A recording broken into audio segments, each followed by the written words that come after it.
Helen McCallan. I'm a college lecturer in animal management at Walford and North Shropshire College. Which degree did you study for and where? I studied my degree in the BSc Honours degree in Animal Behaviour and Welfare, and I studied these at Reseath College in Nantwich for my first year, and then I went on to Chester University for my second and third year to complete the course there.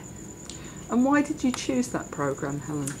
I chose the programme because both the colleges are very reputable, very well known, get a lot of knowledge from those places, and also they were very close to home, so it made it an awful lot cheaper for me to live.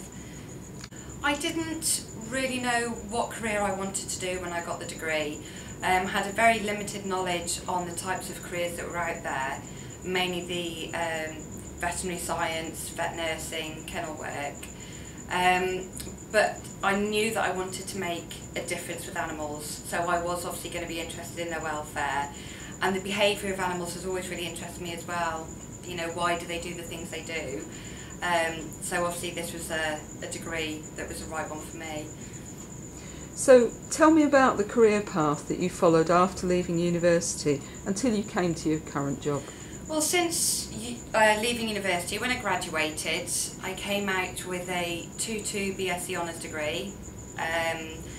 Quite a lot of work experience. I'd had 6 weeks through the course at South Africa, where I'd worked in a wildlife centre there.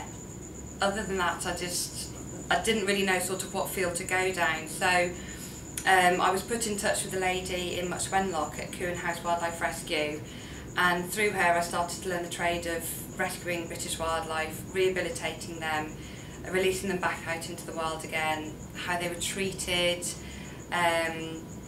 how we splinted broken bones, and then from there I was then given a job up in Scotland in Hesselhead Wildlife Rescue Centre, which is Scotland's largest one, and I became the deputy manager, where I was in charge of the hospital.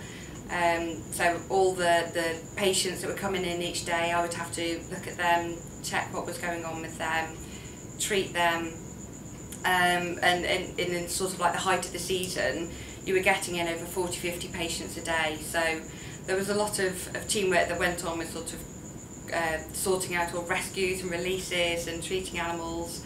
And then after doing that for a couple of years, I sort of realised that, okay, I've got quite a lot of practical experience now, bit fed up of being kicked and scratched, so decided that I'd be better off going and teaching what I had learnt to students, give them some of my life experiences and some of the things I'd gone through, so I could advise them that actually at 16 years of age you are much better to go off, get your voluntary experience, get the best grades that you can, and that will stand you in much better stead in a job when you leave university. Okay, so do you feel your degree was enough, or did you have to enhance your CV to stand a chance? Oh no, definitely had to enhance my degree when I graduated. I mean, the qualifications were excellent, but I didn't have enough practical experience, even though I'd worked in South Africa and I'd worked in kennels and the vets from my work experience when I was at school. It still wasn't enough. I had to get my foot in the door, I had to do voluntary work, and that was the only way that I could actually get anyone to try and take me seriously for a career. So when applying for posts, how competitive did you feel it was? I mean, when you're applying for jobs, it's extremely competitive out there. There are so many other thousands of people that are also applying for the job that you want to go for. It's just, if you have the CV that has the extra credentials, if you have the best grades you can possibly get, and you're showing that you're willing to go out of your own time, get the voluntary experience in, get the extra knowledge, future employers are going to take you a lot more seriously and will consider you a lot more over someone else. Advice for new graduates are, obviously, it is extremely competitive out there. You need a lot of persistence, a lot of hard work and a lot of self-motivation to keep applying for jobs. It took me a good 8 months before I finally got paid work with animals, but through having my foot in the door with doing the voluntary work, getting to know the right kind of people, and really a lot of hard graft. You can get what you want to do, but you have to be prepared to put the hard work in. And would you say you're happy in your current post? I'm definitely very happy. I know that from my personal knowledge, my personal experience, I am able to pass that on to the students and hopefully set them in the right direction and be a lot more aware of what they have to do when they leave, to know it's not going to be get the qualifications and that's it, you definitely got a job. Hi, my name is Adam and the degree I studied was animal behaviour and I did that at Liverpool John Moores. Okay. Why did you choose this degree programme? Initially I was looking into zoology and I came across this actual course that John Moores offered students, which was animal behaviour. I thought that was kind of different, it's kind of a way of specialising myself. So I read the course, read over it, I thought that was for me. Okay. Did you have a particular career in mind when you chose that programme? Initially I'd always wanted to be a vet, but then the nitty-gritty of it and the surgery and the blood and the guts kind of put me off a little bit. So then I started going down the route of maybe being a zookeeper, so hence looking at zoology. And I saw then a gap in the market with a lot of TV about dog behaviourists, like the dog whisperer and don't shoot the dog. I decided that maybe animal behaviour of domestic animals would be a gap in the market and a good career for me. So that's why I decided to specialise myself and do animal behaviour. So tell me about the career path you followed after leaving university until gaining your present job.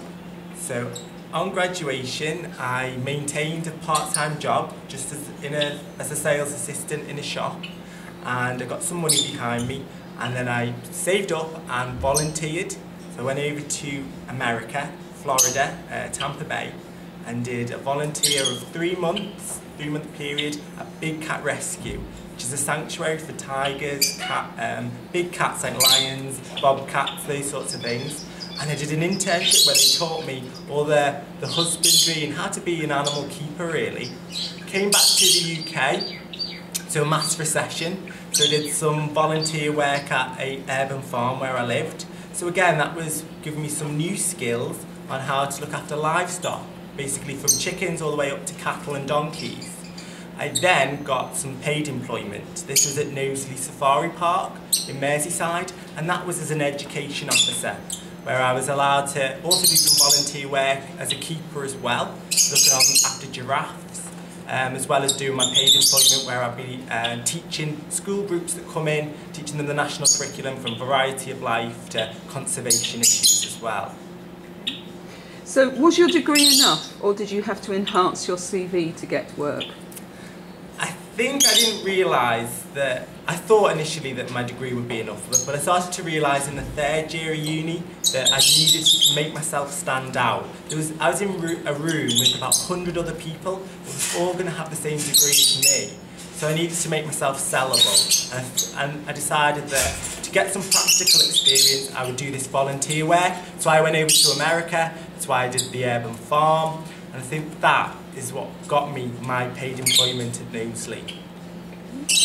When applying for posts, how competitive do you feel it was? I think the demand for animal-related jobs in this country especially is really high, so you do need to make yourself sellable. Employers now just don't want you to have a degree, they want you to accompany that with some practical experience. A job came up at Knowsley which was a keeper position, and over 200 people applied for that, so you need to make yourself better in effect than 200 other people. So having a degree isn't enough. I think you need to then get the skills, the practical skills as well. Okay. Any advice or tips that you'd give to a new graduate? I think I'm just an average Joe Bloggs kind of guy, and I saved up to do volunteer opportunities, so you could do pretty much the same. And I think volunteering and getting the practical skills behind you, as well as your degree, is going to stand you in good stead and make you really sellable in the future.